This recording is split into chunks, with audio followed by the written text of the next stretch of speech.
Bonjour à tous et bienvenue dans cette nouvelle vidéo dans laquelle on va faire un parc national qu'on pouvait vraiment pas louper aux États-Unis, Monument Valley. Alors techniquement il est juste derrière moi là, donc on va faire Monument Valley, ensuite on devrait aller faire le parc d'Antelope Canyon, mais avant de faire ces deux parcs on va déjà quitter l'endroit où on a dormi hier. Donc là c'est vraiment magnifique où on est au bord d'une falaise avec la vue sur un canyon et on aperçoit un peu Monument Valley.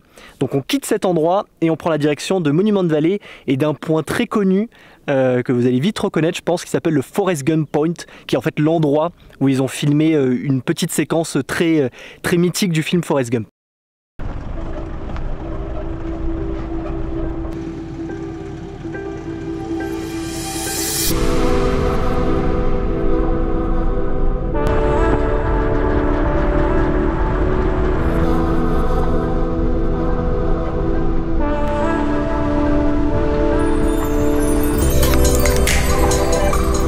Et voilà, on vient d'arriver là aux portes de Monument Valley. Là on est à l'endroit du coup, une scène du film Forrest Gump a été tournée. Et donc bon, on va prendre quelques photos et après on va continuer à s'enfoncer dans Monument Valley.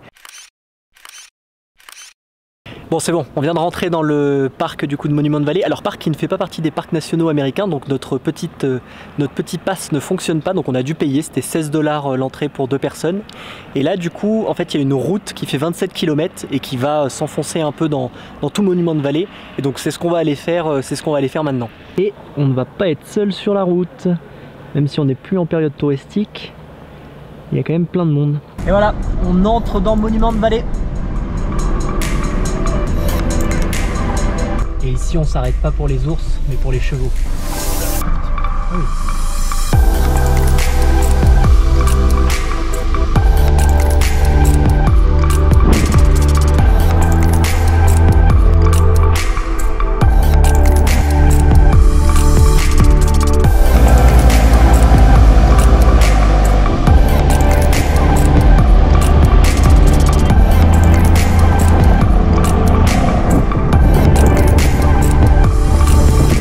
Bon, et c'est sûr, un des avantages de notre véhicule, c'est que là du coup on est au milieu du parc et on va se poser là, on va rester là une petite heure et demie le temps de manger et ensuite on continuera la route.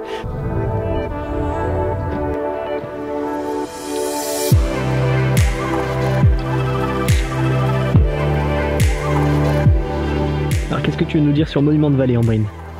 Eh ben, c'est un parc sympa à faire, c'est très beau. La route elle est un peu casse-gueule mais ça va, on s'en sort quand même. On met du temps quoi, les 27 km... On met un peu plus de temps qu'une voiture lambda. Ouais. Le danger maintenant, c'est plus les ours, mais c'est les serpents et les scorpions. Et les loups. Et tomber d'une falaise. Bon c'est bon, hier on a terminé Monument Valley, donc c'était vraiment pas mal le Monument Valley. À la base on avait dit que juste après Monument Valley on allait faire Antelope Canyon, sauf que bon on n'est jamais très bien organisé et on n'avait pas vu qu'il fallait réserver bien en avance. Là il y avait plus de place avant pas mal de jours et en plus de ça du coup qui dit réservation dit il faut payer et on a vu c'est 50 $ par personne pour partir avec un guide faire 1 heure ou 1 heure et demie dans Antelope Canyon. Donc bon c'est vraiment un truc à faire mais on hésite encore, donc on va réfléchir. Et là pour l'instant en attendant on est venu se poser juste à côté du lac Powell, donc sur une plage là, c'est super beau. D'ailleurs je suis content qu'on ait le 4x4 là parce qu'on est descendu un peu sur la plage là dans le sable. Donc bon pour descendre ça va, par contre pour remonter on verra si on galère pas, je pense que ça devrait aller. Mais on a vu quelques voitures qui sont restées bloquées dans le sable, donc on va essayer de pas rester bloqué. Donc là on a passé la journée à côté du lac Powell. Ambrine elle est en train de terminer de travailler, moi je vais partir faire un petit peu de paddle. Normalement c'est un endroit très connu pour aller faire des gorges, là, un canyon qu'on peut faire en paddle, c'est super beau. Malheureusement là le lac il est tellement bas que les gorges en fait elles sont plus dans l'eau, donc on peut plus y aller. Mais c'est pas grave, je vais quand même partir m'enfoncer un petit peu vers là-bas avec le paddle et on va voir ce que ça donne. Ouais, parce que normalement là tout ce qu'il y a là et qui est hors de terre, de ce que j'ai compris, c'est censé être dans l'eau, enfin sous l'eau du coup, et c'est le canyon qui est là, où là normalement on peut rentrer en paddle dans ce canyon, mais là bah autant dire qu'on peut y rentrer à pied à la limite, mais pas en paddle. Bon et par contre je vais faire gaffe en paddle parce que là on est en Amérique, hein, c'est à celui qui a le plus gros moteur, et autant dire qu'avec ma pauvre rame j'ai pas un très gros moteur là, et il y a pas mal de bateaux qui s'amusent à aller un petit peu à fond. Donc allez c'est parti, on va aller explorer le lac Powell avec le paddle. Bon allez c'est parti. j'ai ma pagaie, le paddle, Ambrine qui travaille à l'ouvert là. Et donc on va essayer d'aller là-bas au fond, voir un peu ce que ça donne. Bon, ma première rencontre avec un bateau. Ah, il a éteint la musique. Il avait la musique à... Ah, et il a remis la musique. Et là du coup ce gland il va me faire plein de vagues. Donc l'idée ça devait être de pas être de tomber. Je crois qu'il y a un mec qui fait du ski nautique derrière. Ah oui. Ah non, il fait pas du ski nautique, il surfe sur les vagues. Ah, je peux peut-être faire ça avec mon paddle moi aussi.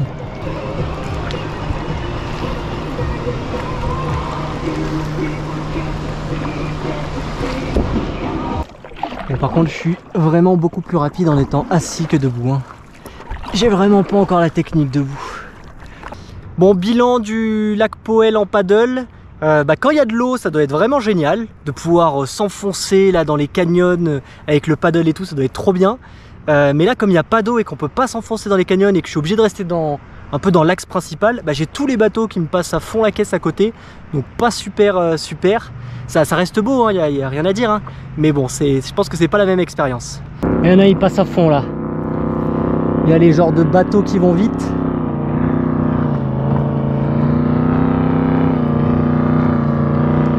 Et voilà, je suis de retour. Oh, il y a des bulles. Chelou ça. Je suis de retour au niveau du van. Comme vous pouvez le voir, on n'est pas seul. Bon, du coup, deuxième jour à côté du lac Powell. Alors on a un tout petit peu changé d'endroit, on est à 200 mètres de où on était hier. On a passé la journée ici. Alors pour venir ici c'était un peu plus galère parce qu'on a dû passer dans des endroits où le sable était un petit peu plus profond, un petit peu plus smooth. Donc on va voir pour repartir, comme c'est un peu en montée, si on galère ou si au final ça passe sans avoir à dégonfler les pneus. Et là on va aller visiter un endroit, vous avez forcément vu cet endroit en photo une fois dans votre vie. Le nom vous dira peut-être rien, Horseshoeben, alors je le prononce peut-être mal, mais vous verrez quand on sera devant, vous allez vous dire ah oui, j'avais déjà vu cet endroit en photo. Donc c'est parti, on part en direction de Horseshoeben.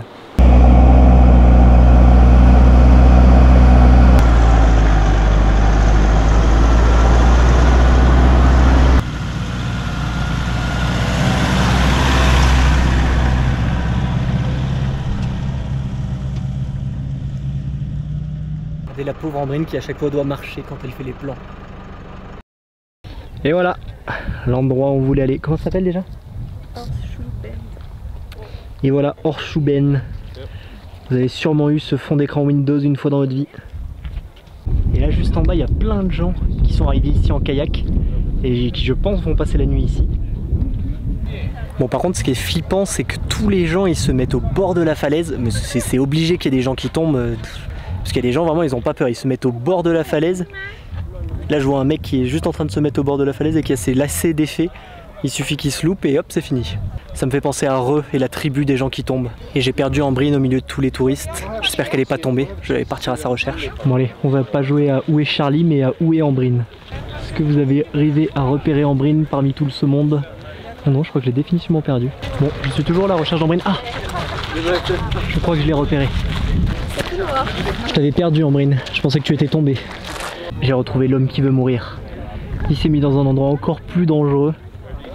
En fait ce qui est super dangereux c'est ça surtout. C'est qu'il y a des endroits où tu marches, tu te dis ouais c'est bon je marche normalement. Et là hop, bah non, bah en fait là il y a le vide. Et là tu tombes, tu meurs. Ambrine a réussi à glisser. Donc maintenant elle n'a plus le droit de s'approcher à moins de 5 mètres du bord. J'ai à peine glissé. Oh là là. Là on a trouvé la plus folle de tous. Ambrine, regarde la fille. Elle est là devant. Là, elle a vraiment pas peur, hein, putain.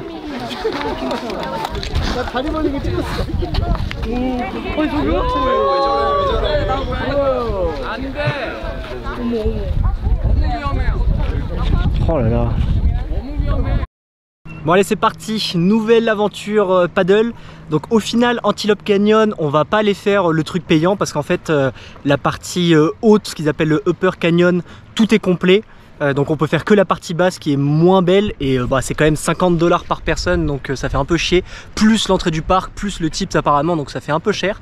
Donc là du coup moi ce que je suis parti faire c'est que je vais aller faire Antelope Canyon, enfin une partie d'Antelope Canyon mais qu'on peut rejoindre en paddle. Et donc c'est parti. Sachant que le lac est vraiment très bas, parce que si on regarde là en face, normalement les bateaux on est censé pouvoir lâcher les bateaux d'ici, alors que là on a dû monter tout un truc. Donc c'est parti, j'ai pris quand même ma petite bouée de natation, parce que c'est vrai que là si jamais je crève ou il y a un problème, il n'y a aucun moyen de se raccrocher au bord. Il y a quand même des bateaux qui passent. Donc c'est parti pour Antelope Canyon en kayak, en paddle. Sachant que là du coup c'est ma plus grosse expédition en paddle je pense. Parce que normalement je faisais 3-4 km, un truc comme ça. Et là je crois que j'ai déjà au moins 3 km. Non, je crois que j'ai au moins 2 ou 3 km pour arriver à l'entrée du canyon. Et après si je veux m'enfoncer un peu dans le canyon, du coup je sais pas combien je vais faire de kilomètres, je sais pas pour combien de temps je suis parti, mais ça risque de prendre un peu de temps. Je rattrape des gens devant moi, c'est bien, je serai pas seul. C'est bon, on arrive à l'entrée du canyon, juste là devant. Ça faisait quand même un sacré petit chemin pour arriver jusqu'à... Oula, il y a un bateau qui arrive ici. L'entrée de Antelope Canyon. Bon, je me suis mis un peu debout, parce que maintenant il y a quasiment plus de bateaux. Il y en a juste un qui est passé là devant. Et surtout les bateaux maintenant ils passent, comme on est à l'intérieur du canyon, ils passent très doucement. Donc ils me font plus de grosses vagues. Donc là je peux me mettre debout facilement. Et là je continue à m'enfoncer. Ça fait presque 40 minutes que je suis parti là. J'avais dit en brine 2 heures à peu près. Donc on va voir au bout d'une heure où j'en serai. Et après on avisera. Je suis vraiment seul au milieu d'Antelope Canyon. Il n'y a personne. Les mecs qui étaient en kayak là derrière moi que j'ai rattrapé, je sais pas ce qu'ils font, mais je sais pas s'ils ont fait demi-tour ou pas. Donc je vais continuer jusqu'à ce que je puisse plus continuer. Ou je pense qu'au bout d'un moment, si ça fait 2 heures que je suis dedans, je ferai demi-tour. Mais là pour l'instant, ouais, je suis seul au milieu d'Antelope Canyon. Et j'avance petit à petit sur mon super paddle. Et je vais boire un peu d'eau parce que j'ai soif.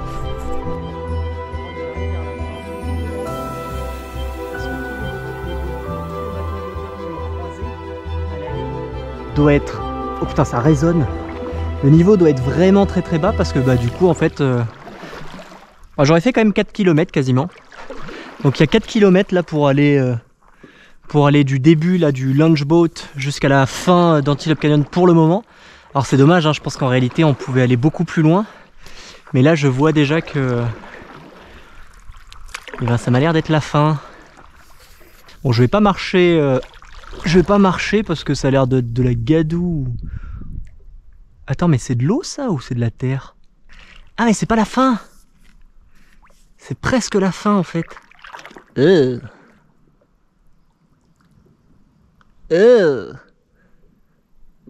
sais pas si je vais continuer beaucoup là-bas moi. Bon, on va faire demi-tour là. Parce que ça a l'air d'être un peu tout caca là-bas. Du coup, à peu près 4 km pour arriver jusque là. Mais là d'après moi ça arrive d'être la fin. Il y a toutes les merdes là qui sont rentrées dans le canyon, qui sont en train de s'entasser là-bas. Je n'ai pas vraiment envie de faire du paddle là-dedans.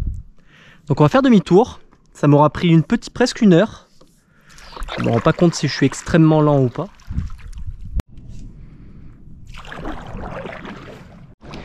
Bon, le retour va être un peu plus relou par contre. Parce que là le lac Powell il est un peu plus agité, donc je galère un peu plus. Ça risque d'être un peu plus long. Voilà, et merci d'avoir regardé cette vidéo. Et du coup, prochaine vidéo, normalement, le Grand Canyon. On devrait descendre en bas du Grand Canyon. Mais on verra ça dans la prochaine vidéo. Merci, au revoir.